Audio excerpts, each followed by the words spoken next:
शीतलचा तिच्या सासरच्या घरी पहिला दिवस होता. सकाळी लवकर उठून ती एक कप चहा घेऊन आली. तिच्या डोळ्यात आशा होती की आजचा दिवस खास असेल.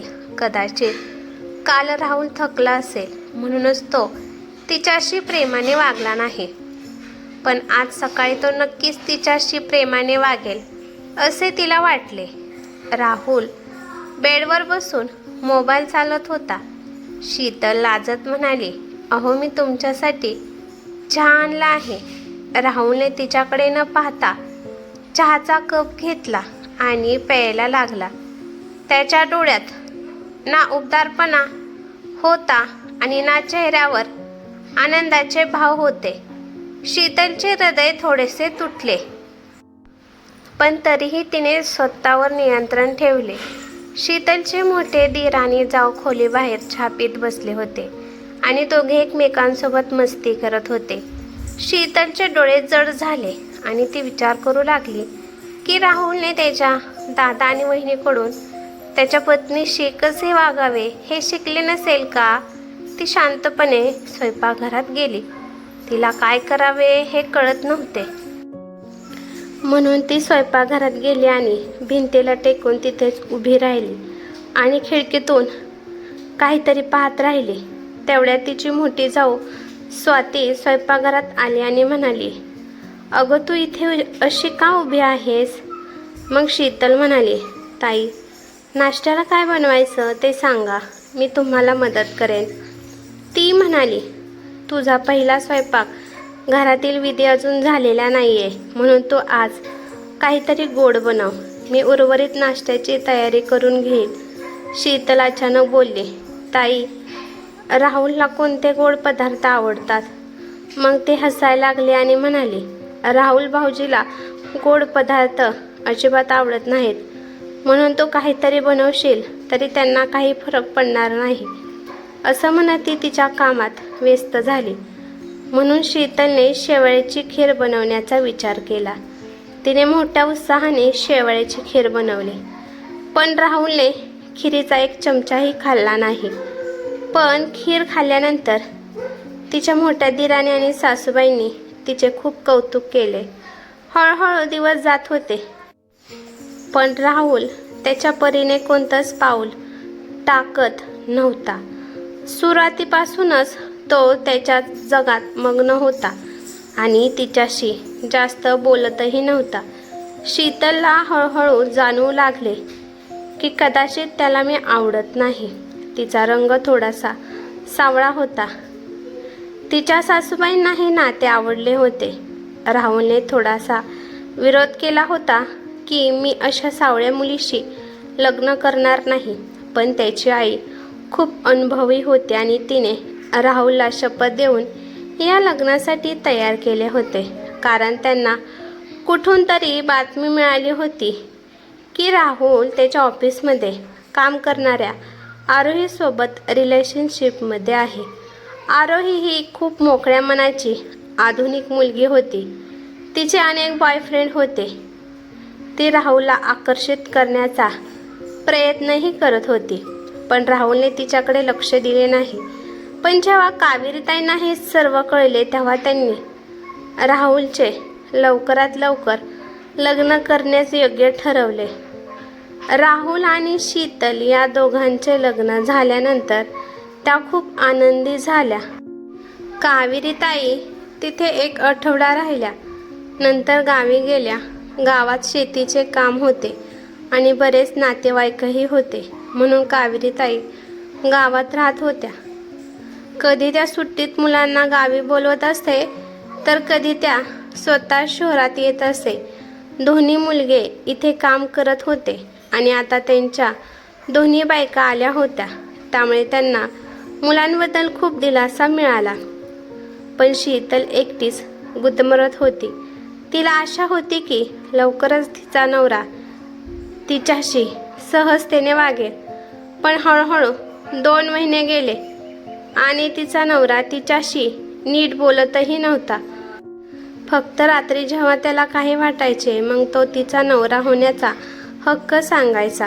पण शीतल अजूनही तिच्या नवऱ्याच्या हृदयाशी जोडलेली वाटत नव्हती आणि हे नाते आता तिला त्रास देत होते.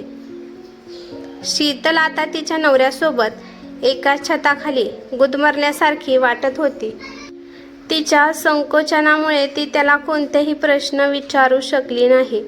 एके दिवशी शीतलला बरे वाटत नव्हते म्हणून ती राहुलला म्हणाली, मला डॉक्टरकडे घेऊन चला.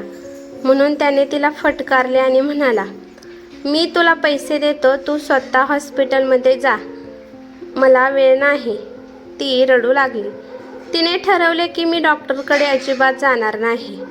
पण दुपारपर्यंत तिची तब्येत बिघडू लागली म्हणून ती एकटीच डॉक्टरकडे गेली. घरी आल्यावर तिने राहुलला त्याच्या मोठ्या बहिणीसोबत सोफ्यावर बसून हसत बोलत असताना पाहिले. हे दृश्य पाहून शीतल स्तब्ध झाली आणि विचार करू लागली, जर माझा नवरा मोठ्या बहिणीसोबत इतक्या मोकळेपणाने हसू शकतो तर माझ्यासोबत का नाही? रात्री एकांतात तिने राहुलला विचारले, तुम्ही माझ्यासोबत मन मोकळेपणाने का राहत नाही? तुम्ही वहिनीसोबत किती आनंदात बोलत होतास, पण तुम्ही माझ्याशी कधीच आनंदात बोलला नाही. तू तुझी वहिनीची तुलना करण्याचा प्रयत्न करत आहेस का? अरे ती खूप सुंदर आहे, तू खूप मेकअप केले तरी तू तिचे इतके सुंदर कधीच होऊ शकत नाहीस. असं म्हणत तो तोंड फिरवून झोपी गेला. तिला वाटू लागले तिचा सावळा रंग आणि साधं दिसणे कदाचित राहुलच्या मनाला कधीच स्पर्श करू शकणार नाही, कारण त्याच्या मोठ्या बहिणीच्या सौंदर्याची त्याच्या डोळ्यावर पट्टी बांधली गेली होती. दरम्यान संक्रांतीचा दिवस आला. शीतलसाठी हा दिवस खूप खास होता. तिला वाटले की संक्रांतीच्या दिवशी मी इतके चांगले कपडे घालून नवऱ्यासमोर जाईन की त्याला मी नक्कीच आवडेल. तिने साडीपासून मेकअपपर्यंत प्रत्येक छोट्या गोष्टीची काळजी घेतली. आज तिला एक वेगळाच उत्साह जाणवत होता. संक्रांतीला घालता यावे म्हणून तिने काही दिवसापूर्वी चांगली साडी खरेदी केली होती. सकाळी सर्व काम उरकल्यानंतर शीतलने चेहऱ्यावर मेकअप केला, केस व्यवस्थित केले, नवीन साडी नेसली आणि आरशात स्वतःला पाहिले. आज ती वेगळीच दिसत होती. साडी तिच्या सावळ्या अंगावर खुलून दिसत होती. आज राहुल मला पाहून नक्कीच आनंदी होईल या आशेचे दिवे तिच्या डोळ्यात जळू लागले. पूजा संपल्यानंतर जेव्हा ती राहुलकडे आली तर ती हसली आणि म्हणाली, अहो आजचा दिवस आपल्यासाठी खूप खास आहे. जाऊ द्या बरं, मला सांग मी आज कशी दिसते? ही साडी मला कशी दिसते? मी ही 5,000 रुपयांची साडी खास आजच्या दिवसासाठी खरेदी केली आहे. राहुल तिचा सर्व उत्साह बाजूला सारत अतिशय उद्धटपणे म्हणाला, 5,000 रुपयाची ही साडी घालूनही तू मोठ्या बहिणीसारखी सुंदर होऊ शकत नाहीस. तू कोळशासारखी काळी आहेस. कितीही पैसे खर्च केले तरी तू कोळसाच राहशील. असे म्हणत तो रागाने पाय आपटत खोलीत गेला. त्याचे कटू शब्द शीतलच्या हृदयात खोल बाणासारखे घुसले. तिचे हास्य क्षणार्धात नाहीसे झाले आणि एक थंड शांतता तिच्यावर पसरली. तिला असे वाटले की तिची सर्व मेहनत आणि प्रयत्न वाया गेले. ती रडत होती आणि विचार करत होती, मी कधी राहुलच्या नजरेत सुंदर होऊ शकेन का? तेवढ्यात तिची जाऊ तिला दिसली. तिचा मोठा दीर तिच्या जावेचे फोटो काढत होता. ती विचार करू लागली, फक्त सुंदर महिलांनाच त्यांच्या पतीचे प्रेम मिळते का? तिचा आत्मविश्वास डळमळीत झाला. आता तिला राहुलचे प्रेम मिळेल अशी आशा नव्हती. तिने हे तिचे नशीब म्हणून स्वीकारले होते. आता ती नेहमीच स्वतःच्या जगात हरवल्यासारखी वाटत होती. दरम्यान एका आठवड्यानंतर एके दिवशी कावेरीताईंनी अचानक गावातून फोन केला आणि सांगितले, माझी तब्येत खूप खराब आहे. मी शहरात येत आहे. मला स्वतःवर उपचार करावे लागतील. शीतल तिच्या सासूबाईंचा खूप आदर करायची. तिने पटकन तिच्या सासूची खोली स्वच्छ केली आणि नवीन बेडशीट घातली आणि तिच्या जावेला म्हणाली, आपल्याला आईची विशेष काळजी घ्यावी लागेल. राहुलही तिथे बसला होता. तिची वहिनी कपाळावर आटे आणत म्हणाली, माझ्याकडे आधीच खूप काम आहे, म्हणून तू आईची काळजी घेण्याची जबाबदारी घे. हे ऐकून राहुलला थोडासा धक्का बसला.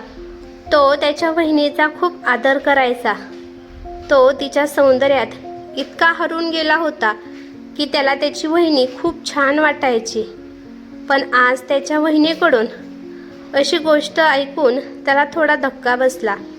असो, कावेरीताई 2 दिवसांनी तिथे आल्या. आता शीतलने कावेरीताईंचे सर्व काम हाती घेतले होते. राहुलच्या लक्षात आले की त्याची मोठी वहिनी त्याच्या आईच्या खोलीत डोकवतही नाही. राहुलला विचित्र वाटले आणि तो विचार करत होता, आईने नेहमीच दोन्ही सुनांना समान प्रेम दिले, मग तिची सेवा करताना फक्त माझीच पत्नी मनापासून सेवा का करत आहे? एके दिवशी वहिनीने घरी पार्टी आयोजित केली. शीतल बराच वेळ तिच्या सासूची सेवा करत राहिली, म्हणून वहिनी शीतलला टोमणे मारू लागली आणि म्हणाली, तू अजून नीट तयारी केलेली नाहीस? तू माझ्या पार्टीत येऊ नकोस. लोक तुला हसतील. इतरांची सेवा करत राहणे हेच हे तुझे एकमेव काम आहे का? तू फक्त इतरांची सेवा करत राहा. जरी तुझ्या पतीशी चांगले संबंध नसले तरी तू तुझ्या सासूचे मन जिंकण्याचा प्रयत्न करत आहेस. कदाचित तुला तिच्या दागिन्यांचा लोभ असेल. मी लोभी नाही, म्हणूनच मी त्यांच्या खोलीत डोकवतही पाहत नाही. हे ऐकून शीतलला धक्का बसला आणि ती विचार करू लागली, ती माझ्या नात्याची खिल्ली उडवत आहे आणि माझ्या सेवेच्या भावनेला लोभ देखील म्हणत आहे. तिच्या डोळ्यात अश्रू आले. मग राहुल पुढे आला आणि रागाने म्हणाला, वहिनी, माझ्या बायकोशी बोलण्याची ही काय पद्धत आहे? वहिनी हसून म्हणाली, तुमची बायको? तुम्ही तिला कधी बायकोचा आदर आणि दर्जा दिला आहे का? त्या दिवशी मी खाली येताना सर्व काही ऐकले आहे की तुम्ही तुमच्या बायकोला किती आदर देता. ती कोळशासारखी आहे, नाही का? जर तुम्ही तिला टोमणे मारू शकतोस तर मी का नाही? राहुल तिथेच उभा राहिला आणि विचार करू लागला, वहिनी फक्त शारीरिकदृष्ट्या सुंदर आहे, पण ती तिच्या जिभेने किती कडू आहे. जेव्हा आयुष्यात कठीण काळ आला तेव्हा मला माझ्या वहिनीबद्दलचे सत्य समजले आणि मी माझ्या पत्नीला योग्य आदरही देत नाही. तरीही ती माझ्या आईची खूप सेवा करत आहे. त्याचे मन पश्चातापाने भरून आले. मग तो त्याच्या वहिनीला दुःखी स्वरात म्हणाला, शीतल आईची इतकी चांगली काळजी घेते, त्यामुळे तुम्हाला काही करण्याची गरज नाही. तर किमान तिला टोमणे मारू नका. ती दिवसभर किती कष्ट करते हे तुम्हाला कळत आणि दिसत नाही का? तिच्या नवऱ्याच्या या विधानाने शीतलच्या मनाला खोलवर स्पर्श केला. आज तिचा नवरा तिची प्रशंसा करत आहे हे पाहून तिला आश्चर्य वाटले. भावनेमुळे तिचे डोळे अश्रूने भरले होते. मग राहुल शीतलच्या दिशेने वळला आणि म्हणाला, मला माफ कर. मी आजपर्यंत तुझी प्रशंसा करू शकलो नाही. मी प्रत्येक बाबतीत तुझी तुलना माझ्या मोठ्या वहिनीच्या सौंदर्याशी करायचो. या नादात मी तुझे गुण कधीच समजू शकलो नाही. शीतलला असे वाटले की जणू आज तिला जगातील सर्व आनंद मिळाला आहे. मग राहुल त्याच्या मोठ्या वहिनीकडे वळला आणि दुःखी स्वरात म्हणाला, वहिनी, मला तुमच्याकडून हे अपेक्षित नव्हते. असे म्हणत तो त्याच्या आईच्या खोलीत गेला. शीतल देखील मान खाली करून शांतपणे तिच्या पतीच्या मागे गेली. त्या दिवसापासून राहुलचे त्याच्या पत्नीशी असलेले वर्तन बदलले होते. तो त्याच्या पत्नीला खूप प्रेम आणि आदर देत असे. ही कथा कशी वाटली ते मला कमेंट करून नक्की सांगा. कथा आवडली तर लाईक शेअर नक्की करा आणि चॅनेलवरती नवीन असाल तर चॅनेलला सबस्क्राईब करा. धन्यवाद.